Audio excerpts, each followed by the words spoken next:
the dark, written in red by Abby Brenker. Ash opened his eyes to reveal total darkness. His first instinct was to remove whatever was impeding his vision, but nothing was there. He thought he must be dead. The room was totally devoid of light. He didn't remember how long he'd been asleep for, or the last thing he'd been doing. He stretched his hands out in front of him, mapping out his new surroundings. The stone-cold floor beneath his numb legs was wet.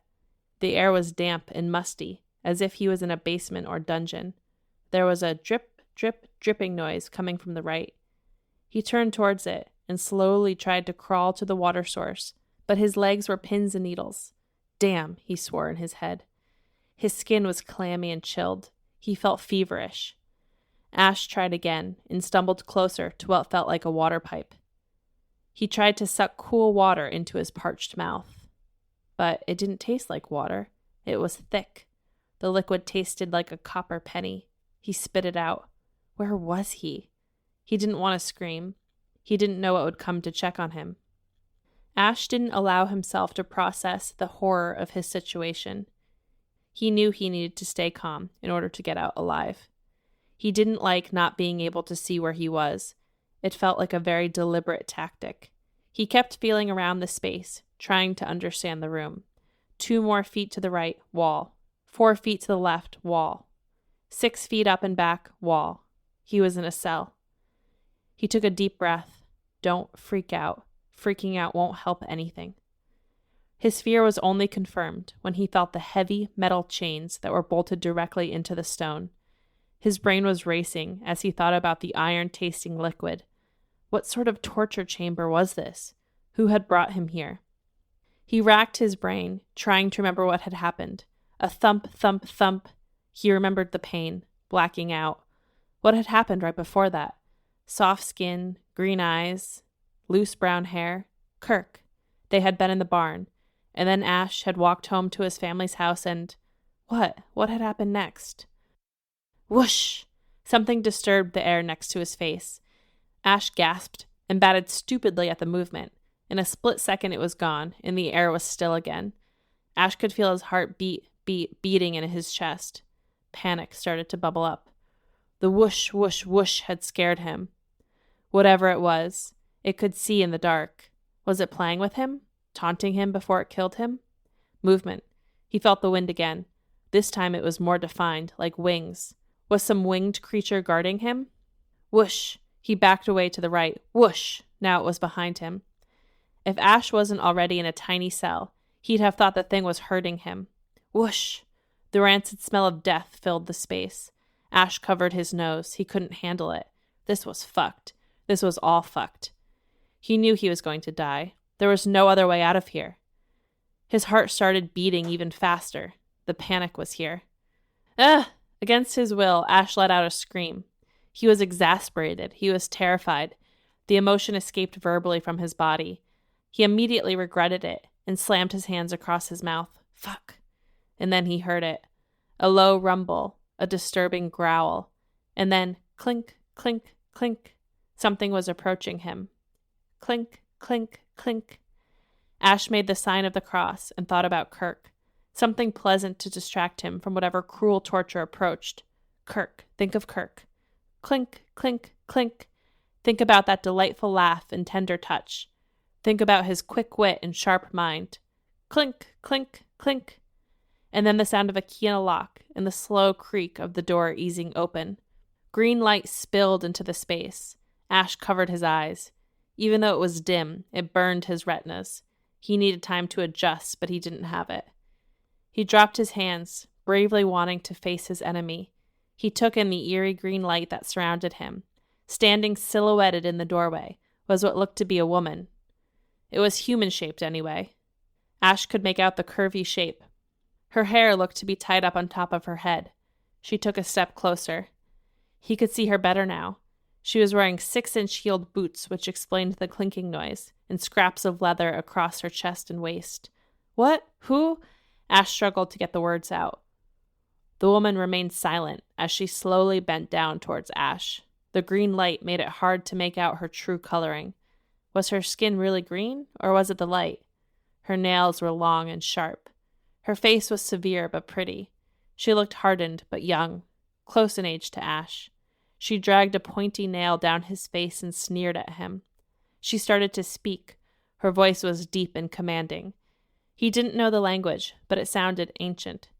It was as if she was putting a spell on him. He tried to crawl backwards and escape from his fate, but he knew it was no use. He was trapped in this tiny stone dungeon. She kept speaking and looking at him expectantly, as if she wanted him to respond.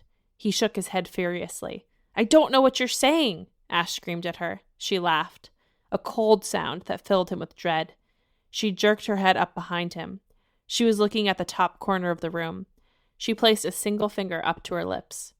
Ash slowly turned and saw what had been whoosh, whoosh, whooshing around him. His stomach dropped. Cold sweat beads started to collect and drip from his forehead. This wasn't happening. Up in the corner of the room was the most disgusting and horrifying beast Ash had ever seen. It looked like an overgrown bat. The creature must have been 3 feet long. The cell ceiling was higher than Ash realized. It went up, up, up. The bat's eyes caught the green light in an unsettling way. Ash could see the prickly fur that covered the creature's body, and the teeth, the sharp points that lined its humanoid-looking mouth. No, no, no, this couldn't be happening. This was a dream. This sort of thing didn't exist in the world. The woman kept laughing as the bat started to descend the wall, its finger-like talons scaling the stone with ease. Ash noticed what looked to be scratches in the rock, as if someone before him had tried to claw their way out of this impossible situation. This was it. Ash knew it was over. The demonic devil woman blocked his only exit, and the nightmare bat was coming closer, closer, closer. He squeezed his eyes closed. Kirk, think of Kirk. Don't let your last moments alive be drowned out with fear and evil. Ash focused his thoughts on love and laughter. He remembered the day they had met, the best day of his life. Ash had been washing linens down by the river. He had only been 13. He saw Kirk there. His laughter was audible from the other side of the water. His joy was visible. Ash had watched him with wonder. What a magical human. He hoped he'd be that happy someday, and it turns out he had been. Kirk had made him that happy. Ash braced himself. He knew any second now he'd feel the teeth or the talons start to tear him open. He knew any second he'd be dead. He thought of the flowers they collected from the meadow. He thought of the time they went swimming in the creek. He thought nothing was happening. No pain had come. Ash didn't dare open his eyes. What if the beast was standing right before him, waiting for him to falter? But curiosity got the best of him. Very slowly, he peeked out of his right eye, and then his left. What was going on? The woman wasn't there anymore, but the door was ajar. That was odd. He looked up. The creature was cowering in the upper corner of the small space. Ash wasn't sure how he could tell, but it seemed as if the bat was afraid of him. How could that be? Ash didn't wait for any clarity. He sprinted to the open steel door and burst through it. The hallway was void of guards. It seemed unusual, considering the beasts that lurked within these walls, but he didn't question it further. This was his shot. He needed to get out right now. He had no idea where he was, if he was in a cellar or a castle. No windows lined the passageway. Only gray stone and torches burning with a green fire, an evil fire. He bounded on. Frantically, he looked for an exit. The hall seemed to stretch on forever. It turned and twisted, but only revealed more cell doors. Every so often, he'd heard a scream. He wished he could free anyone who was captive here, but he didn't know how to open the cells. He just needed to get out. He could come back later. He wondered how far he was from home. Onwards he ran, until he came across an open entryway. He peeked inside. Damn it, it was the cell he'd been in. He'd wiped the sweat from his face. How long had he been running? He couldn't give up now. He started off again, but his pants snagged on the metal lock. As he tugged free, the motion slammed the heavy door shut and sent a clanging noise echoing around the passageway. Ash groaned. The door was thrown back open from the force, and he could see the bat creature crawling towards him again, this time much faster. Ash sprang to the left. He sprinted as fast as he could. There had to be a turnoff he missed the first time. some way to get away from this doomed track. He could hear the flap, flap, flap of wings closing in on him, and then pain. Talons broke into the skin of his back, claws gripped at his shoulder blades. Ash let out a blood-curdling scream. He wasn't just screaming from the pain or fear, but from the exasperation. He had been so close to freedom. He had blown his shot. Kirk, think of Kirk. They can't take away the memories. Ash tried to rip his thoughts from the grotesque brute feasting on him. He steered his mind to the sunny spring day at the pond, the first time they had kissed. Ash screamed as the talons were ripped out of his back. He turned to see the bat retreating back into the cell. Kirk. Was it Kirk that had saved him? Was it his happiness that drove the monsters away? Did they feed on fear? It was just like Kirk to save him, even in the most impossible moment. Ash smiled. He tried to ignore the searing pain. He knew his back must have been shredded. He knew even if he could make his way out of here, he was losing blood. He knew it was likely infected. He didn't care. Kirk. He kept moving. Kirk, Kirk, Kirk. He channeled his happy recollections as he pressed on. Each step was slower than the last. He was fading, but he wouldn't give up. He had come so far, and there it was, up ahead of him. As if Kirk had guided him to safety. There was a doorway he hadn't noticed before.